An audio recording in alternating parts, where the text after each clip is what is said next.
Donc bonjour les élèves, content de vous revoir, j'espère qu'il en est de même, ça je suis pas certain.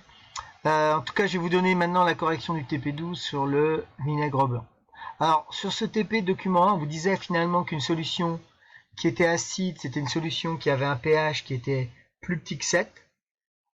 Une solution basique, c'est une solution dont le pH est compris entre 7 et 14. En fin de compte, le pH est un nom qui vous dit si la solution est soit acide, soit basique. D'accord? Donc on utilise souvent pour nettoyer des solutions du vinaigre blanc qu'on dilue au dixième. Ensuite, on vous donnait dans le document 3, finalement, la verrie utilisée en chimie. D'accord? Donc si on passe aux premières questions, quelle est l'influence de l'acidité? Alors, qu'est-ce que ça signifie diluer au dixième? Diluer au dixième, ça veut dire que pour un volume, si je prends ici un bécher, si je prends un volume de vinaigre, eh ben, je dois le compléter jusqu'à un total de 10 volumes. C'est-à-dire que je vais prendre un volume sur un total de 10 volumes. Voilà. C'est-à-dire qu'en gros, j'en prends un et je vais en rajouter, normalement, je vais rajouter 9 volumes. Mais en général, on complète. D'accord? Donc voilà, on prend un volume sur un total de 10 volumes. Voilà ce que ça veut dire diluer au dixième. Je rappelle que 1 divisé par 10, c'est 0,1. Ok? Donc le pH du vinaigre non dilué est 3. Si le pH il est plus petit que 7, on a une solution qui est acide. Donc c'est donné dans le document 1. Voilà, la justification elle est là. pH plus petit que 7, la solution est acide. Alors, le volume qu'on rajoute quand on dilue ici, en général, on rajoute de l'eau. D'accord? Donc si votre solution ici, on lui rajoute de l'eau, si elle est très acide, ce qu'on a vu, pH 3 c'est relativement acide, et ici la solution elle va devenir moins acide. La solution devient moins acide. D'accord? Donc si elle devient moins acide, son pH doit augmenter normalement. D'accord? Parce que moins on est acide, si on est à 3, on va aller de 3 jusqu'à... On est à 3 et on ne peut pas aller plus haut que 7. D'accord? Donc ici, quand on met de l'eau, quand on dilue, on va essayer de voir qu'on va se rapprocher finalement du pH de 7. Alors, quelles sont les précautions à prendre? On est là. Première précaution, on a le symbole ici de la blouse. D'accord? Puisqu'on a des acides. Et deuxième précaution, il nous aurait fallu mettre des lunettes. Donc voilà notre protocole, on va bien le regarder. Alors, effectivement, si on regarde bien, on va prendre ici une solution de 10 ml, d'accord, qu'on va compléter pour un volume de contenant de 11 ml. En gros, on met 10 ml dans une solution totale de 100 ml. Donc ça nous fait la fraction de 10 sur 100. Et 10 sur 100, ça fait bien un dixième. On a bien dilué au dixième. Alors là, on complète, on sait que arrivé au trait jaugé, ici, qui est là, on aura 100 ml. Alors, au niveau du vocabulaire, ici, on a une propipette, donc c'est marqué là. On a ici une pipette qu'on appelle jauger. Alors, pourquoi jauger? Parce qu'ici, on a des traits. Ici, le flacon, ici, c'est un bécher.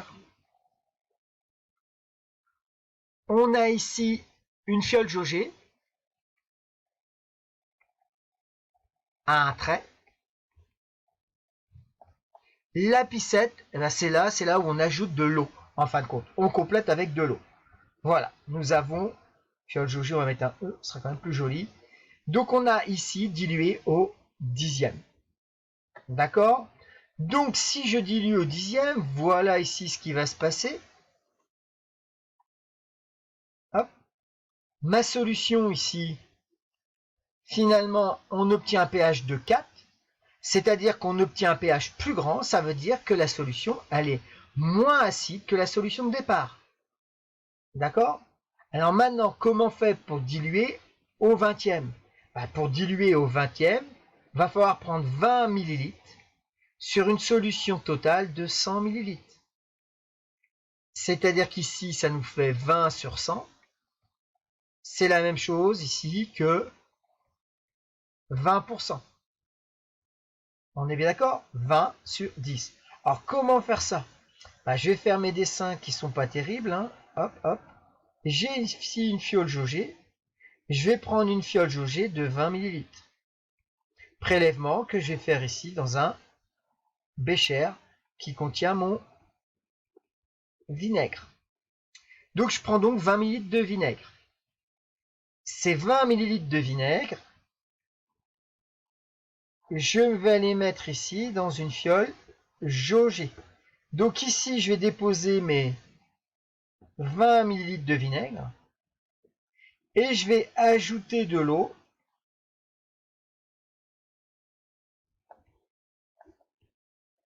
pour compléter jusqu'à 100 ml. Donc là, je mets de l'eau. Forcément, je mélange. Donc en gros, j'ai 80 ml d'eau, puisque si je vais à 100, 20 ml de vinaigre. Donc ma solution est bien 20 ml de vinaigre sur un total de 100 ml. J'ai bien une dilution à 20%. D'accord? Donc ici, si on mesure le pH, on voit que le pH, il augmente encore, c'est-à-dire que la solution est de moins en moins acide. On vous demande de comparer.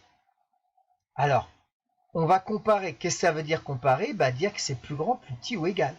Alors, la solution de départ, qui est mon vinaigre,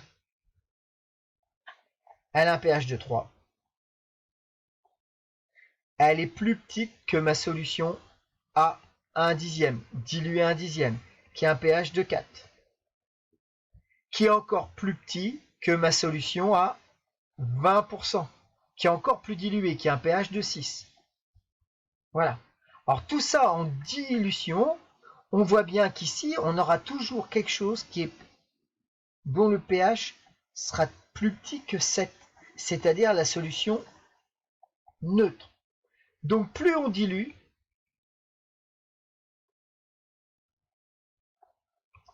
plus on se rapproche de 7. On se rapproche du pH 7, qui est la neutralité. Donc, quelle est l'influence de la dilution sur l'acidité? La dilution diminue l'acidité, c'est-à-dire que le pH se rapproche de plus en plus de 7, de la neutralité. Plus on dilue, plus on se rapproche de la neutralité, qui est 7 en pH. Voilà la correction du TP sur le vinaigre.